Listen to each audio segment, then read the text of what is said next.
여러분 안녕하십니까, 진성호입니다. 더불어민주당이 방금 전 이 예산결산특별위원회에서 내년도 예산안을 단독 처리했습니다. 국민의힘 의원들은 퇴장한 상태였습니다. 자, 헌정사상 야당이 이렇게 예결위에서 예산안을 단독 처리한 것은 처음입니다. 자, 이건 이재명 발 아래에 있는 민주당의 모습을 그대로 보여주고 있다는 비판이 나오고 있습니다. 이재명을 수사했다, 또 민주당 의원들을 수사했다, 이런 분풀입니까? 지금 뭐 검찰, 경찰, 감사원, 아무튼 이 법을 집행하는 기구들의 예산을 싹둑싹둑 잘라버렸습니다. 자, 이렇게 되면 이 국가에 무슨 일이 벌어져도 대비할 수가 없다, 이런 비판까지 나오고 있습니다. 자, 이재명을 위한 예산, 이재명을 위한 법안, 지금 민주당은 대한민국을 이재명 독재국가로 만들려고 하고 있는지 방금 충격적인 일이 벌어졌습니다. 진성호의 융단 폭격 시작합니다. 더불어민주당을 융단 폭격합니다. 자, 방금 전 국회 예산결산특별위원회에서 국민의힘 퇴장 속에 내년도 예산안을 민주당이 단독 처리했습니다. 야당 단독으로 예결위에서 예산안을 단독 처리한 것은 헌정사상 초유의 일입니다. 아무리 야당의 의석수가 많다 하더라도 이런 식으로 하지는 않았습니다. 최소한 여야가 협의하고 합의도 합니다. 자, 예결위에서 통과된 예산안은 677조 4천억 원 규모의 정부 원안에 4조 1천억 원이 삭감됐습니다. 그런데 문제는 이 삭감된 내용을 보면 완전히 이재명에게 수사를 하거나 하거나 민주당 의원한테 기분 나쁘게 했거나 이런 것 같습니다. 자, 이 대통령 비서실 국가안보실의 특수활동비 82억여 원, 검찰 특정업무경비 506억여 원, 특활비 80억여 원, 감사원의 특경비 45억 원, 특활비 15억 원, 경찰의 특활비 31억 6천만 원 전액 삭감됐습니다. 4조 8천억 원 규모인 정부 예비비도 2조 4천억 원으로 절반을 깎았고 국고채 이자 상환 예산도 5천억 원을 삭감합니다. 헌법에 따르면 국회가 예산을 늘리거나 새로운 예산 항목을 신설하려면 정부 동의를 받아야 하지만 감액은 정부 동의 없이 가능합니다. 민주당은 정부 원안에 없지만 이재명 대표의 간판 정책인 2조 원의 지역화폐 예산 등의 정액을 포기하고 정부의 특활비 삭감 등을 선택한 것으로 풀이됩니다. 자, 국민의힘 예결위원들은 오늘 국회 소통관에서 긴급 기자회견을 열고 오로지 민주당 이재명 대표 방탄을 위한 분풀이식 삭감이다, 민생의 보루인 예산마저도 이재명 아래에 있다는 것을 민주당 스스로 증명한 흑역사로 남을 것이라고 비판했습니다. 민주당이 민생을 얘기하며 증액하겠다고 한 민생 예산은 민주당의 단독 처리에 단 1원도 반영되지 않았다. 국민 분노에 대한 책임은 모두 민주당의 책임임을 분명히 밝힌다고 덧붙였습니다.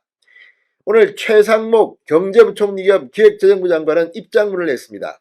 야당이 책임감 없이 민생을 저버리는 무리한 감액 예산안을 제시하고 일방적으로 처리했다, 깊은 유감이라고 반발했습니다. 야당의 단독 감액 예산안은 국가의 기본적 기능을 마비시키는 결과를 초래한다.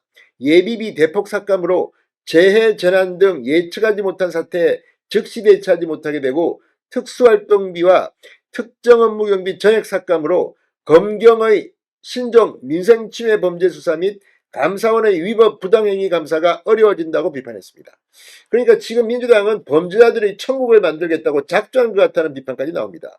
이런 식으로 검찰, 경찰, 감사원의 힘을 빼서 죄 짓는 사람, 민주당에 범죄자들이 많아서 그런 거는 설마 아니겠죠. 지금 민주당은 전당대회 돈봉투니 뭐니 국회의원직이 날아갈 그럴 가능성이 있는 의원들이 넘쳐나고 있다는 비판도 나오고 있습니다. 자, 감액 예산안은 다음 달 2일 본회의에서 원칙적으로 상정이 가능하지만 2일 본회의에서 이걸 할 수 있을까요? 2일 본회의에서 이 예산안이 처리될 가능성은 없습니다. 자기들이 낸 예산도 지금 전혀 반영시키지 않았습니다. 그냥 화풀이 분풀이로 야 검찰, 경찰, 대통령실 엿먹어봐라, 망신 주려고 지금 다 깎아버린 겁니다. 이런 식으로 자해적인 예산 운영을 하는 데가 어디 있습니까? 자, 우원식 국회의장이 여야 합의를 거치지 않은 예산안을 상정하는 것에 부담을 느낄 가능성도 있고 지역 예산 증액이 반영되지 않은 야당 지역구 의원들의 반발도 예상됩니다.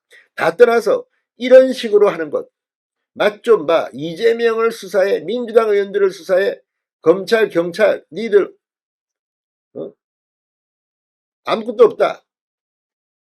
뭐 대통령실 니들 맛 좀 봐라.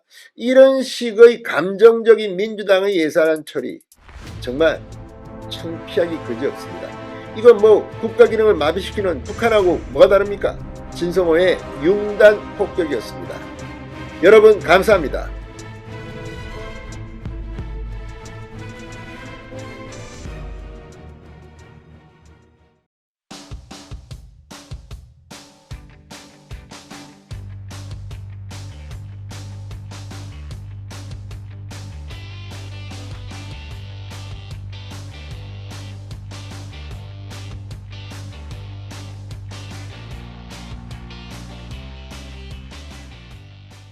여러분 안녕하십니까, 진성호입니다. 1심에서 징역 9년 6개월 중형을 선고받은 이화영 전 경기도 평화부지사. 자, 지금 이화영이 석방시켜달라고 보석 신청을 했습니다. 그리고 오늘 수원고법에서는 보석 심리가 이루어졌습니다. 그런데 이 자리에서 희한한 일이 벌어졌습니다. 이화영이 왜 지금 보석으로 나와야 하느냐, 이런 문제도 있지만 이화영의 변호인은 계속해서 이재명 대표를 물고 늘어지기 시작했습니다. 이재명 대표의 뇌물죄 재판 심리에 양형에 악영향을 미칠 수 있다. 자, 이건 거의 이재명에 대한 반협박처럼 들립니다. 그러니까 이재명 대표의 1심 선고가 나기 전에 이화영 전 부지사의 2심 선고가 나면 법리적으로 손도 쓸 수 없이 이재명은 중형을 선고받을지도 모른다. 이런 협박입니다. 그러니까 이재명 대표 측에 알아서 이화영 손 좀 신경 좀 써라, 이런 걸까요? 아무튼 오늘 검찰은 왜 이화영의 보석 심리에서 이재명 대표 이야기만 하느냐고 지적했습니다. 아마 이유가 있을 겁니다. 이미 이화영 변호인은 그전에도 이재명 대표를 언급하면서 지금 이화영 재판 2심이 빨리 끝나버리면 이거 손도 못 쓰고 이재명도 유죄 판결이 날 가능성이 높다는 취지의 발언을 해왔습니다. 지금 이화영이 검찰청에서 회유를 받았다, 검찰청에서 김성태 전 쌍방울 회장과 술판을 벌였다, 이런 주장을 하는 이유도 검찰이 조목조목 사실과 다르다고 하는데도 이렇게 하고 이재명 대표가 이걸 받아가지고 검찰을 공격하고, 이거 다 정치적으로 이 사건 재판을 몰고 가겠다는 것 아니냐는 의심이 듭니다. 지금 이화영으로서는 이재명을 잡고 물고 늘어지는 수밖에 없는 걸까요? 그리고 지금 이화영 변호사가 하는 말 들어보면 이재명을 배신하고 나라도 살겠다, 이런 생각을 하고 있을지도 모릅니다. 지금까지는 이재명 이화영의 공범 상태, 여기에서 이재명 쪽에 유리한 발언을 그래도 했습니다. 처음에는 이재명에게 불리할 수 있지만 이화영 나만 살겠다는 그런 취지의 발언을 했다가 이걸 번복한 겁니다. 그 뒤부터 나온 게 바로 검찰의 회유 압박 이야기입니다.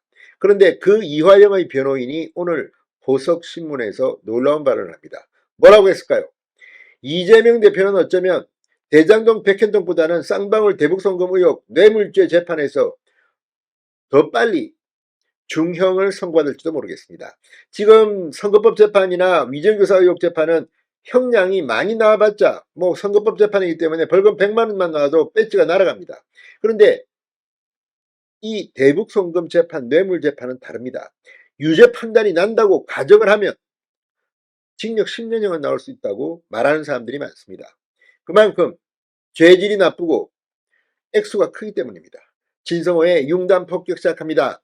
이재명 민주당 대표 이화영 전 경기도 평화부지사를 융단 폭격합니다. 방송에 앞서 아직 진성호 방송에 구독자가 아니신 분은 붉은색 구독 버튼 눌러주십시오. 더 좋은 방송으로 보답하겠습니다. 자, 불법 대북송금, 불법 뇌물, 정치자금 수수 혐의 등으로 1심에서 징역 9년 6개월을 선고받은 이화영, 지금 2심이 아주 스피디하게 진행되고 있습니다. 적어도 연내로 2심 판결이 나올 것 같습니다. 1심 판결이 워낙 사실관계가 확인된 게 많기 때문에 2심은 일사천리, 지금 판사가 굉장히 빠르게 하고 있습니다. 그러자 보석을 신청했고 오늘 이화영 보석신문이 있었습니다. 자, 이 이화영 측은 이 사건 재판 때문에 이재명 피고인의 제3자 뇌물심리의 양형상 불이익이 매우 심각하다고 말했습니다. 왜 자기가 지금 이화영이 아니라 이재명 업정을 하는 걸까요? 이재명 저에게 들으라고 한 말 같습니다. 이거 말이야, 이렇게 되면 앞으로 이재명 이거 양형상 큰 불이익이야. 이 말은 양형이라는 것은 징역 1년이냐 5년이나 10년이냐 20년이냐인데 이 정도 액수면 뭐 800만 달러면 액수가 얼마입니까? 1억 이상 5억 이상 되면 사실 중형 중죄 5년 이상 10년 이상 때릴 수 있습니다. 그런데 지금 이화영의 변호인은 이런 협박을 하는 게 아닌가 싶기도 합니다. 검찰은 보석 조건에 대한 이야기를 하는 게 아니라 이재명 민주당 대표 이야기를 하신다. 납득하기 어렵다고 직격탄을 날렸습니다. 오늘 수원고법 형사 1부 문주영 재판장 심리로 이화영의 외국환급법 위반, 뇌물 및 정치자금법 위반 등에 대한 2심 7차 공판을 마치고 이화영의 보석 여부를 판단하기 위한 심문을 진행했습니다. 이날 이화영 변호인은 이 사건 공소 사실은 외화의 반출에 필요한 신고나 허가 절차를 위반했다는 매우 단순한 공소 사실을 기초로 해서 기소가 됐는데 실제 내용은 제3자 뇌물로 추가 기소된 이재명 피고인의 공소 사실 주요 내용들이 원심에서 심리됐다. 의도적으로 분리기소를 했다고 볼 수밖에 없다고 주장했습니다. 변호인은 또 공범인 이재명의 증거자료에 대한 탄핵 등이 없는 상태에서 심리가 이루어졌고 이 상태에서 항소심이 마무리되면 사실에 대한 평가가 달라지는 등 여러 가지가 예상된다. 변호인은 이 사건 재판 때문에 추가 기소된 제3자 뇌물 심리가 형해화할 수 있고 이 양형상 불이익도 매우 심각하다고도 주장했습니다. 왜 이런 말을 할까요? 자, 이 상태에서 항소심이 마무리되면 이재명은 치명적으로 그러니까 별도의 재판 절차 없이도 사실관계가 확정될 수 있다는 것을 의미할 수도 있습니다.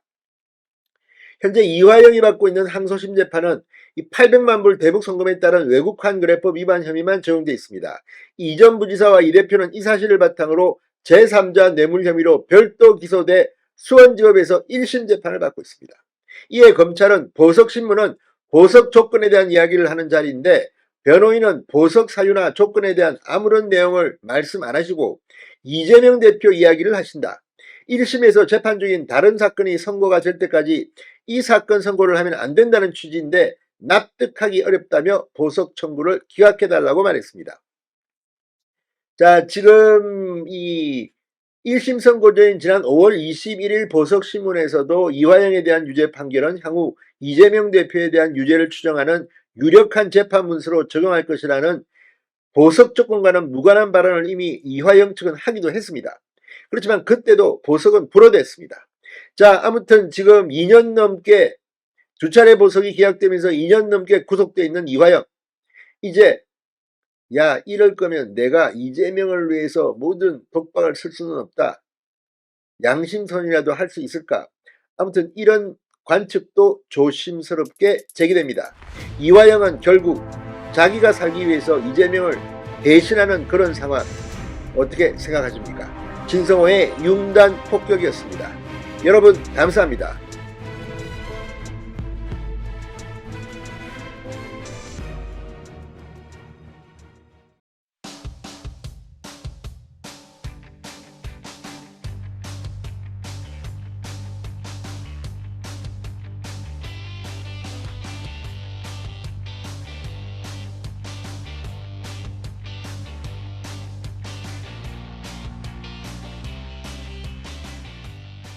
여러분 안녕하십니까? 진성호입니다. 윤석열 대통령이 계엄을 선포한 것과 관련해서 지금 민주당 등 야 6당은 윤석열 탄핵소추안을 발의했습니다. 그리고 내일 아침 일찍 국회에 보고하고 6일 7일쯤 포결을 강행하겠다고 밝히고 있습니다. 자, 지금 이들은 윤 대통령이 탄핵돼서 곧 대통령 선거가 임박했다고 착각하는 것 같습니다. 자, 그러자 이재명 대표를 비롯해서 지금 더불어민주당의 대권 후보들이 움직이기 시작했습니다. 오늘 가장 눈길을 끈 것은 김경수 전 경남지사였습니다. 이 계엄령 파동이 가라앉기도 전에 일찌감치 귀국한다. 급거 귀국한다는 뉴스가 나오기 시작했습니다. 그리고 입장문까지 발표했습니다. 여기에 이재명과 마지막까지 민주당 대통령 경선에서 붙었던 이낙연 전 총리, 그리고 삼김으로 분류되는 김동연 경기도지사, 김부겸 전 국무총리까지 입장문을 잇따라 발표하고 행동을 하면서 지금 떡줄 놈은 생각도 않는데 김칫국부터 마신다, 이런 말이 떠오릅니다. 지금 민주당의 대권 후보들에게는 장이 섰다, 이런 말까지 나올 정도입니다. 자, 지금 지금 많은 사람들은 이재명의 선거법 확정 판결부터 빨리 끝내라, 그래야지 이재명을 막을 수 있다. 다른 건 모르지만 이렇게 전과자의 재판을 5개나 받고 있는 범죄 피의자가 대한민국의 대통령이 된다는 게 말이 되느냐. 지금 별다른 문제가 없으면 이재명은 민주당의 대통령 후보가 되는 것은 기정사실화하고 있습니다. 자, 그래서 지금 탄핵 이걸 막아야 합니다. 박근혜 전 대통령 때처럼 헌정이 중단되고 국민의힘 108명의 현역 의원 중 8명만 배신을 하면 실제 탄핵이 가결될 수도 있습니다. 물론 국회에서 탄핵안이 가결된다 하더라도 헌법재판소가 탄핵을 할지 안 할지는 미지수입니다. 안 할 확률이 저는 더 많다고 봅니다. 그럼에도 불구하고 윤 대통령의 직무는 정지되고 아주 대한민국에 안 좋은 일입니다. 자, 어쨌든 이재명 대표 이거 갑자기 이 계엄 이 사태가 발생하자 이거 잘하면 빨리 끝나겠는데, 나 이거 이 재판 받고 있지만 이거 대법원 판결 나기 전에 대통령 선거하면 이거 나 대통령 되는 거 아니냐, 이렇게 생각할지도 모릅니다. 자, 그런데 이재명 말고 다른 후보들이 움직이기 시작한 겁니다. 물론 이들은 겉으로는 아니야, 대한민국 민주주의를 위해서 내가 한마디 한 거야, 이렇게 말할지는 모르지만 적어도 민주당 내에서 탄핵이 된다면이라는 가정하에 김칫국을 마시는 사람이 늘어나고 있는 것은 분명해 보입니다. 자, 김경수 전 경남시사가 오늘 윤 대통령의 계엄 파동과 관련해서 대통령에게 헌법적 책임을 엄중하게 묻고 처리하기 위한 탄핵 절차는 마땅히 추진돼야 한다고 치고 나왔습니다. 독일 베를린에서 급급 귀국하며 페이스북에 글을 올린 김경수 전 지사는 대통령은 이미 정상적 국정 운영 능력을 잃었다. 국정마비가 우려된다. 안보 상황도 걱정이다. 무엇보다 경제가 가장 심각하다. 마치 자기가 대통령 다 된 것 같은 그런 뉘앙스가 아닌가 심히 우려됩니다. 그러면서 김경수는 그보다 더 중요한 것은 국정마비를 최소화하고 대한민국 호가 더 이상 표류하지 않게 하는 것이다. 우선은 이번 사태의 책임을 지고 내각이 총사퇴하는 게 순리다.